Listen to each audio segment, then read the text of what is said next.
Well, all right, everybody, we are back with the next episode of TEW9, The Shifting Sands. We are here with the WWE booking our next episode of Smackdown. So we'll take a look at last week's episode, and then we'll take a quick look at our champions, in some of our storylines as well. So in our pre-show, we had Too Cool 2, which is Scotty, Too Hottie, and Rikishi defeat the Dicks.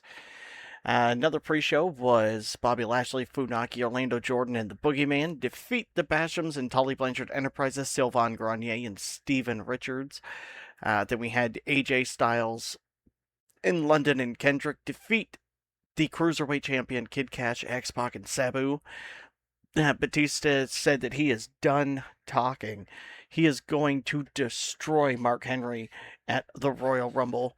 And then we had Eminem defeat the Legion of Doom to retain the WWE Tag Team titles. Then Eminem fires some shots at the New Age Outlaws, calling them the Old Age Outlaws.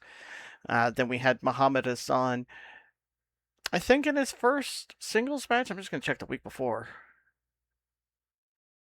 Yeah, so in his first singles match back, Muhammad Hassan defeated Tatanka. Booker T said he's pretty happy with how things went and how Randy Orton won him the U.S. title. Then we had Chris Benoit and Matt Hardy defeat Booker T and Randy Orton. Then JBL cut a promo saying, you know what?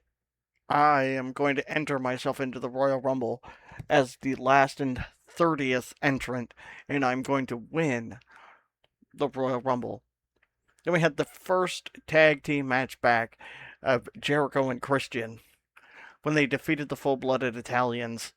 And then Eddie Guerrero talking about how he wants to win the Royal Rumble so he can get the World Heavyweight Championship. Then in the main event, we had Eddie Guerrero defeat Rey Mysterio, which was a great 88 overall match in front of almost 7,500 people, so that's not too bad. So we'll take a quick peek at our title situation. So the King of the Ring hasn't been decided yet. We're going to start, oh man, probably in May, work up to Judgment Day and have the finals at Judgment Day. The Royal Rumble was won by Eddie Guerrero. And then the WWE champion is Kurt Angle. Kurt Angle is now our WWE champion after Edge got an injury that was going to take him out until the middle of February, so he's out now. He should be back sometime in the next 2 or 3 weeks or so. So I wanted to have the title defended in that time frame. It wasn't the 30 days, so I just took the title off of him. The Cruiserweight champion is now Gregory Helms. He won it at the Royal Rumble. The Intercontinental champion is Ric Flair. Has been champion for 141 days. He actually has a title defense, even though it says 25 days. He has a title defense next Monday. The tag team champions are Eminem. The U.S. champion is Booker T. Hasn't defended the title yet, but is going to. Trish Stratus is the women's champion, has been women's champion for 391 days. The world heavyweight champion is the Animal Batista. And the world tag team champions are Big Show and Kane. So we'll take a quick peek at our storylines. We have the five-time shut up, you only need to win 4. Even God shouldn't cross the boss. Muhammad's rise to the top. Nature Freaks. They didn't even give it anything yet. The bell tolls for the Animal, the greatest cruiserweight, the Master of Knockouts, the New Age Tag Team, the return of Y2 Christian, Time to Play with the Champ, the Wall Street Beatdown, When Does Love Become an Unhealthy Obsession, the world's largest tag team, and then Your Next Triple H. So, that's everything for that. So let's head in. I'm going to go ahead and book the show, and I will be right back. All right, everybody. We are back. We have the show booked. So let's hop right in with our opening pre-show match, which is in a pre-show match that had good heat and decent wrestling, the Legion of Doom defeated Suzuki and Dupree in 11:59 when Heidenreich pinned Suzuki with a power dunk. The crowd heat is expected and simmering. The wrestling rating got us a 54, the crowd got a 59, and the segment got us a 59.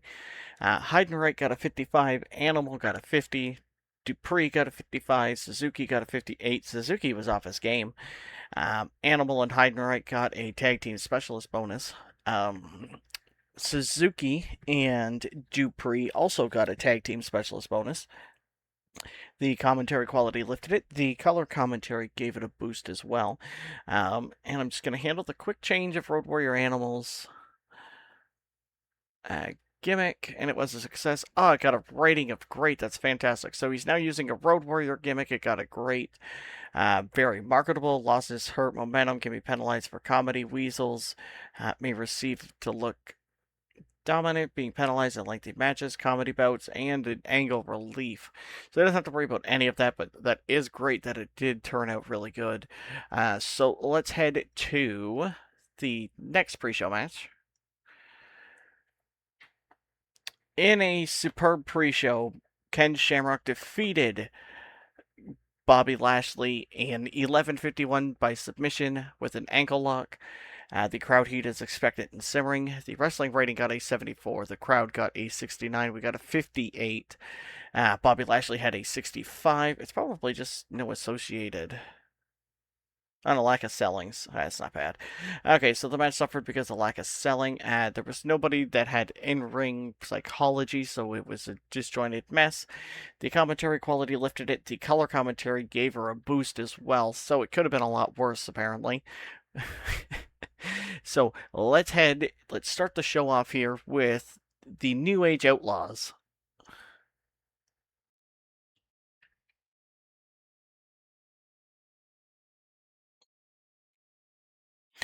Well, ladies and gentlemen, boys and girls, children of all ages, the New Age Outlaws have returned to Friday Night Smackdown. Now, for the last few weeks, I've been listening to Eminem run their mouths. Johnny Nitro saying we're too old. Joey Mercury saying we don't belong. Melina says we're living in the past. Well, boys, if we're living in the past, why are you two so worried about us? You see, Eminem thinks being young makes them unbeatable. They think because they've got the WWE Tag Team Championships around their waist, nobody can touch them. Well, they're about to find out just how wrong they are. Because at No Way Out, the New Age Outlaws aren't coming for a good match. We're coming for those championships. Nitro, Mercury, you boys can call yourselves the best tag team in WWE all you want, but around here, being the best isn't something you say. It's something you prove. And we've been proving it for a long time. We've been tag team champions. We've been on top of this business. We know exactly what it takes to win when the pressure is on. And at No Way Out, the pressure's all on you. You see, we've got nothing to lose. We're not trying to make names for ourselves.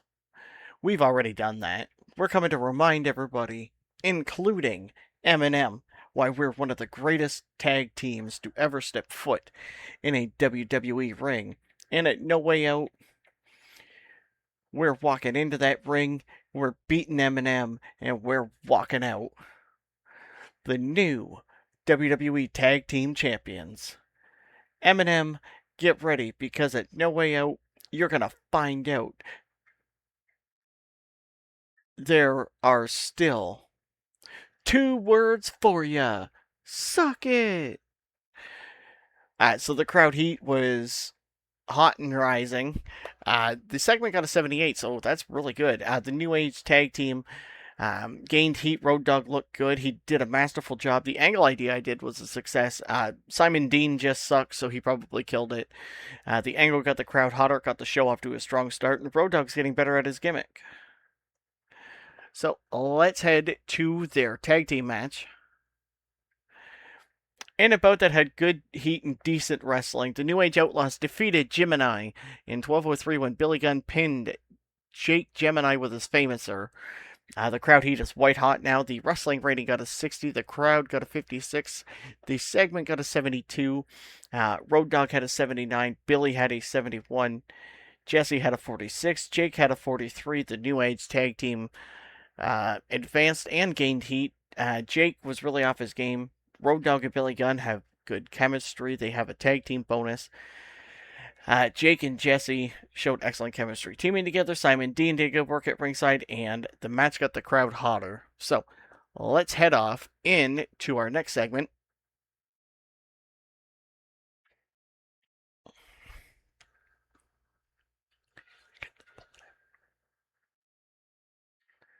You know what I've noticed? Every single week, somebody comes out here talking about the World Heavyweight Championship. Everyone wants to talk about Batista. They wanted to talk about the Royal Rumble. Everybody wants to talk about the biggest stars on Smackdown. And while they're busy talking, I'm busy doing something none of them can do. I'm busy being a champion. You people don't appreciate what you're looking at. You're looking at the greatest cruiserweight champion in WWE today. Matter of fact, you're looking at the greatest cruiserweight champion this business has ever seen. I'm going to defend this title against everybody who's stepped up. Every high flyer, every so-called cruiserweight sensation, every challenger that thought they had my number. And what happens? They've all lost. This title isn't around my waist because I got lucky. It's around my waist because I'm better than everyone else in the cruiserweight division. I'm faster, I'm smarter. When the pressure's on, I always find a way to win. I keep hearing about those young guys who think they're the next big thing. They think they're going to make a name for themselves by taking this championship from me. Here's a newsflash. It isn't happening. There isn't a single cruiserweight on SmackDown that can beat Gregory Helms. There isn't one man in that locker room who can out-wrestle me. There isn't one man who can outsmart me. There sure isn't one man who's walking away with my championship. So if anyone back there thinks they've got what it takes, come on out. Make your challenge. Take your best shot. Because all you're going to do is end up like everybody else. Looking at this championship around my waist while you're laying on your back wondering what went wrong. I'm the measuring stick in the cruiserweight division. I'm the greatest cruiserweight champion in the WWE. And as long as Gregory Helms is champion, this title isn't going anywhere. So the crowd heat is very hot. The segment got a 61. The cruiserweight, the greatest cruiserweight, advanced and started. The commentary lifted it. The color commentary gave it a boost as well. So it wasn't bad. I mean, he just needs to get better at promos. That's about it. So let's head to his title defense here. So, in a bout that had good heat and decent wrestling, Gregory Helms defeated Brian Kendrick in 852 by pinfall with his Shining Wizard.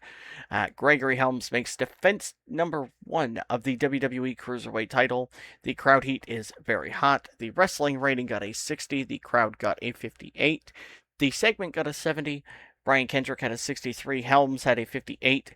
The greatest cruiserweight advanced. The creative finish that I did was a success. The color commentary of Larry Zbyszko gave her a boost as well. So let's head off to our next segment here.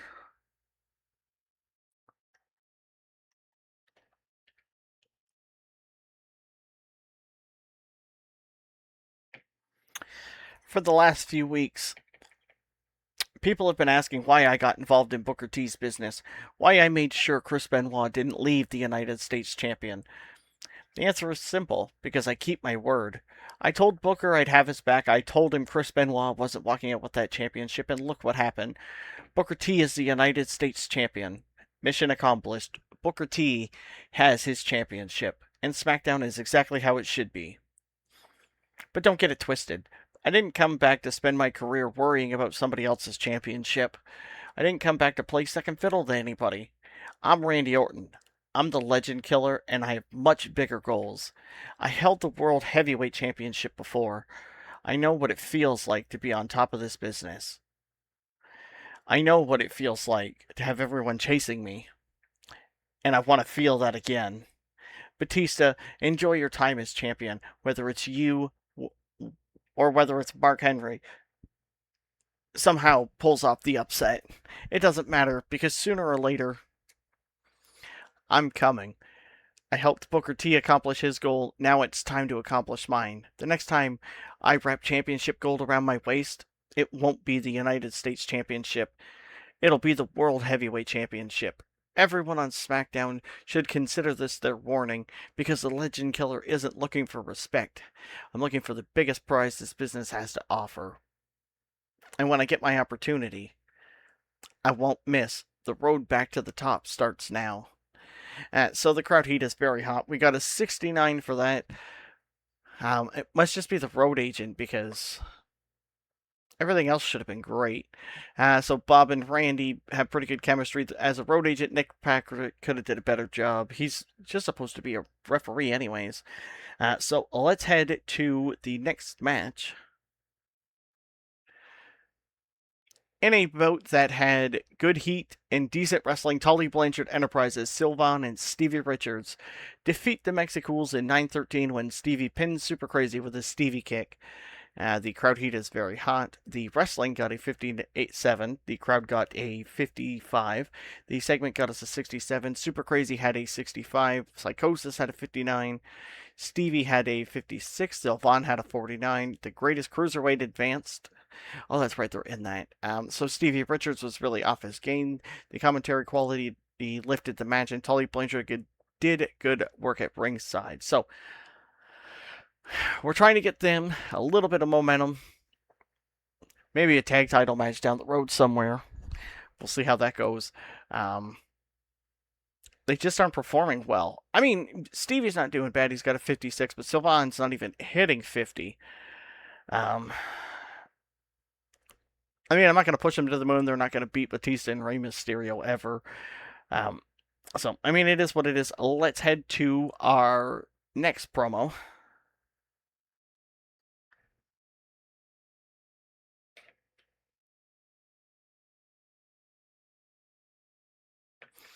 Tonight is another opportunity for everyone in WWE to see exactly why I came back.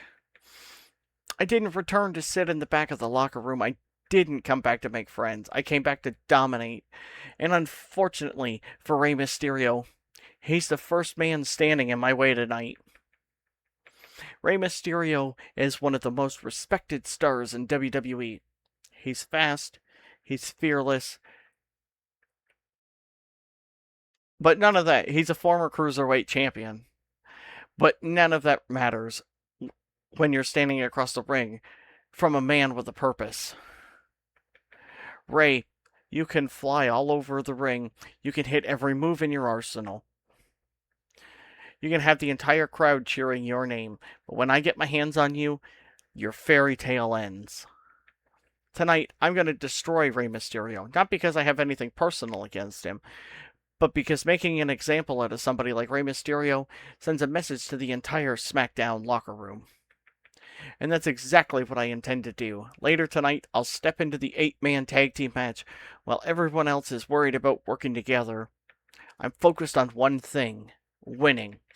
Whether it's Mark Henry, whether it's JBL, whether it's my other partner, Randy Orton, they'll all benefit from one thing: my leadership. I'm going to lead my team to victory, and when the match is over, the WWE Universe won't be talking about Rey Mysterio. They'll be talking about Muhammad Hassan. Rey, enjoy the cheers while you still can, because tonight, I make sure you leave SmackDown looking up at the lights. So the crowd heat is very hot. The segment got an 87. It advanced Muhammad's rise to the top. So let's hit the next match. In an exceptional match, Eddie Guerrero defeated Chris Benoit in 15:09 by pinfall with his frog splash. The crowd heat is very hot. The wrestling rating got an 88. The crowd got an 83. The segment got a 90. Chris Benoit had an in-ring performance of 81. Eddie had a 95. It advanced the 5 times shut up. You only need 4 to win. Chris Benoit was penalized due to going through personal issues, and Chris Benoit benefited from having a groundswell of public support. And the match got the crowd buzzing as well. So giving them one hell of a match to, get each other with. Giving us a 90, that's actually really great. That's the best match I think we've had so far in the save. So let's head to the next segment.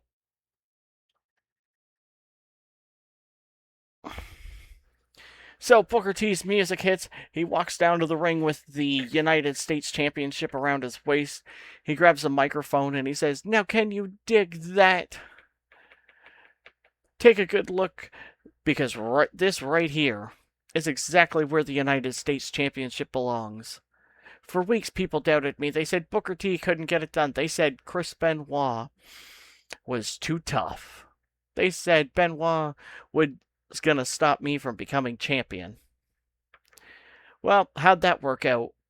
I'm standing here as your United States champion, and it feels really good to be back where I belong. This title means something. It represents excellence. It represents greatness. And there ain't nobody on Smackdown who wears it better than Booker T." Chris Benoit, you fought hard. You gave it everything you had. But at the end of the day, you're just another sucker. You had your chance. You had every chance to keep this championship. And you blew it. Now you're standing on the outside looking in while Booker T is standing on top of the mountain.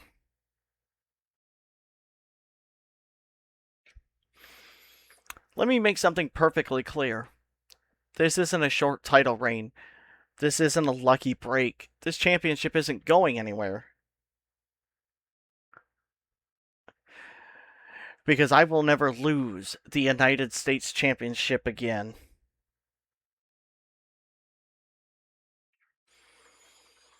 Anybody in that locker room who thinks they're taking this title from me, step right up. You'll find out the hard way why Booker T is still one of the very best in this business. And Chris Benoit, you can chase this championship all you want. You can dream about it. You can beg for another opportunity, but here's the truth. You'll never be the United States champion again, because this championship belongs to Booker T. And every time you come after it, I'm gonna send you right back to the end of the line, sucker. Now, can you dig that, sucker? So the crowd heat is very hot. We got an 88. It advanced the 5 times shut up storyline. Booker T and Sharmell have great chemistry, too. So let's head to his title defense here.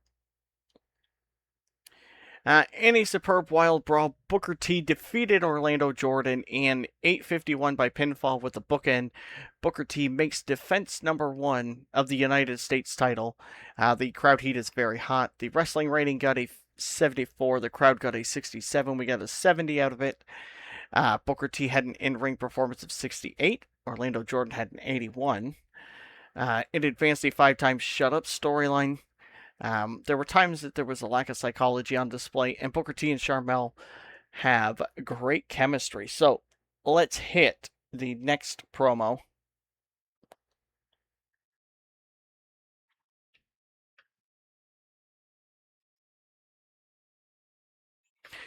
Tonight's main event is an 8-man tag team match. 8 men all trying to prove they're the biggest star on Smackdown. 8 men all trying to make a statement. Well, let me save everyone a little time. When this match is over, there'll only be one statement that matters. John Bradshaw Layfield is back on top. Batista has been walking around here calling himself the face of SmackDown. He's been carrying the World Heavyweight Championship like nobody is worthy of taking it from him. Well, I beg to differ. I've been WWE Champion before. I've carried Smackdown before. I know exactly what it takes to lead this brand, and unlike Batista, I've already proven I can do it. Tonight isn't about just winning an 8-man tag match. Tonight is about reminding everyone exactly who John Bradshaw Layfield is. I'm going to walk into the ring, outshine every man in that match, and make one thing crystal clear. If anybody deserves a title shot at the World Heavyweight Championship, it's me.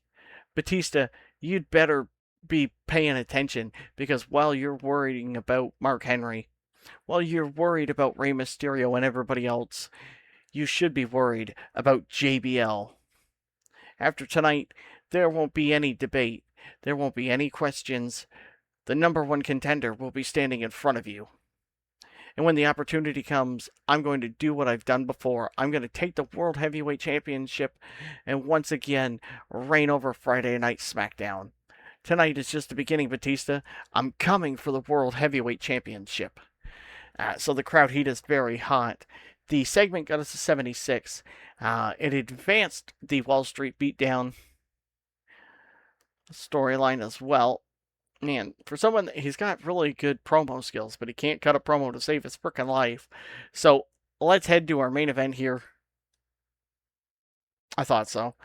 In a bout that had fantastic heat and great wrestling, Batista and Rey Mysterio and Chris Jericho and Christian defeated Muhammad Hassan, John Bradshaw Layfield, Mark Henry, and Randy Orton in 1406 when Chris Jericho submitted Mark Henry with the Walls of Jericho. During the match, we also had Matt Hardy run in and attack JBL. The crowd heat is very hot. The wrestling rating got a 75. The crowd got a 77. The segment got us a 77. Christian had a 69. Chris Jericho had a 77. Rey Mysterio had a 76. Batista had a 77. Randy Orton had a 78. Mark Henry had a 72. JBL had an 82. Muhammad had a 69. I'd advanced all our storylines. Oh, Muhammad was really off his game. No wonder why he did poor. Mark and Tully are an awkward pairing, but I need Tully to manage him because he's a part of the Tully Blanchard Enterprises. Randy and Bob Orton have pretty good chemistry, and Rey Mysterio benefited from having a groundswell of public support. Then let's hit our last segment. How after the match, the lights go out for a few seconds, they turn on, and the Undertaker makes his return behind Batista and turns him around and gives him the signature throat cut, giving him a warning that he is coming for the World Heavyweight Championship. The crowd heat is very hot. The segment got an 85. The bell tolls for the animal has advanced, and the angle idea that I used was also a success. So let's hit the finals of the show. We got an 82. That increased our popularity in 30 regions. Would have gained 2 in the U.S., but we were restricted, 2 in Canada, 1 in Japan, 1 in the Oceanic, and then the show benefited from having quite a wide selection of angles. We made almost $300,000. Not bad. Damn. We're up to 68 now in Wales and everything up there. That's really good. 47 in most of Japan and nothing in Canada and the US still.